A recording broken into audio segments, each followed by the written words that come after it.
Hello, I am Angela Tahara, and I'm going to show you how to add paint into your encaustic medium. Okay, so right here I mix my own paints, and what's in this paint combination is yellow ochre, cerulean blue, orange, and red sienna.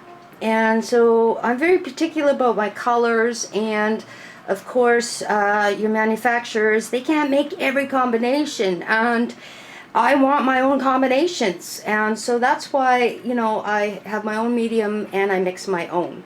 So this is oil paint, and so your next question is going to be, well, how much oil paint do I put into an encaustic medium? So here we go. I made two colors, and this is about 1 ounce each. And you know, if you watched my other videos, I label my jars ahead of time. Now this is E71, E72, E meaning earth. Doesn't really matter the numbers, as long as when you're doing a painting that you don't have two of the same numbers. If you do, you just cross them off, make a new one. This is wonderful, and this is a metal chopstick, and it's wonderful because it's they wipe off easy and they're easy to clean, and you know, so you don't have keep having waste.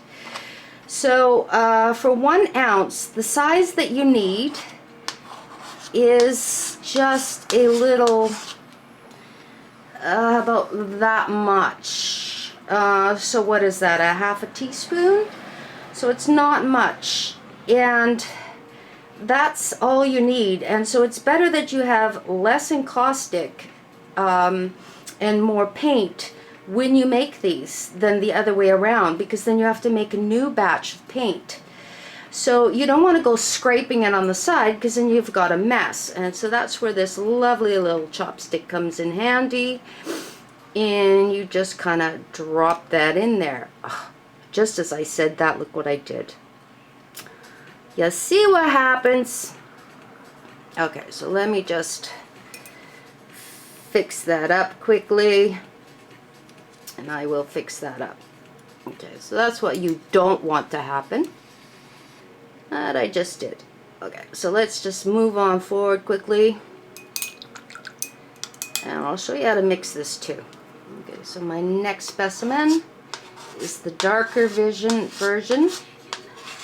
And I always want like alternate colors. So yes, you can mix encaustic on the canvas, but sometimes you just want a darker color. So here we go. Another little sputz. And so mixing it. Let's get as much as we can in there. So how do we mix it? So I found this gadget. Love it. Stupid cheap.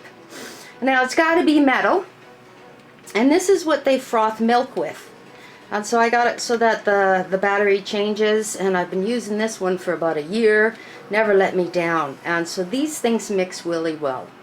Now I showed you how to do with oil paint, but you can do this also with powder.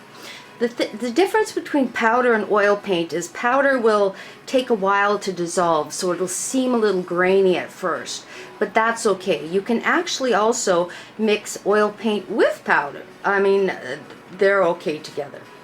So anyways, I'll show you how to use this tool, because it's important that you know how to use it. When you stick it in, don't turn it on first. Stick it in, hold it down, and then turn it on. Let it mix up. Oh, nice. Give it a nice great turn. And then when you're done turning it, turn it off before you pull it out. Because if you pull it out while it's on, it's going to be splaying all over the place. Next thing is smack it down real good. Swish it around in your clean water. Smack it again, and then it's clean. You can go on to your next one. Down in the water. Give it a really nice mix. Turn it off, smack it out, clean it, back on the shelf. Now the next thing you want to do is you want to test it. Yeah.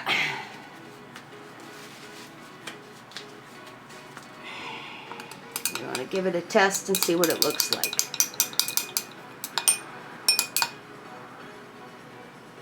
And there we go. Beautiful.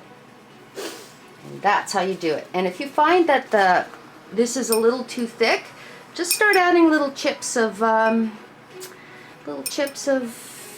Encaustic Medium, and then it'll start to thin out a little. All the best.